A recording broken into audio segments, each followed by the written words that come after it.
ir. Paldies!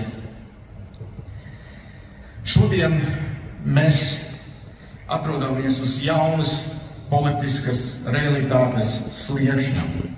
Tādas, kura priekšroka tiek dota spēkam par vājumu, rīcībai par atrunumu, kompetence par nezināšanu un nacionālajiem interesēm par globalistu dienas kārtību.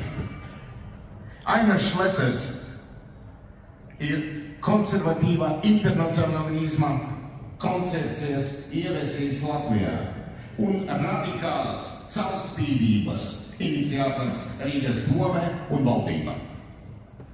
Daudzas un bieži vien bezjēdzīgas birokratiskas struktūras ir latviešu tautas apspiešanas instruments.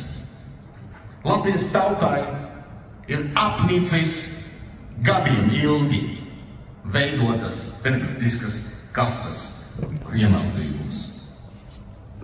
Šlesers spēs sagraut šo sistēmu un atjaunot uzticību varai. Visas iepriekšējas pseudo pūles samazināt birokrātiju tikai palielināja ierēdņu skaitu, pastiprināja birokrātisku slogu, sarežģīja likumus un palielināja administratīvo spiedienu uz uzņēmējiem.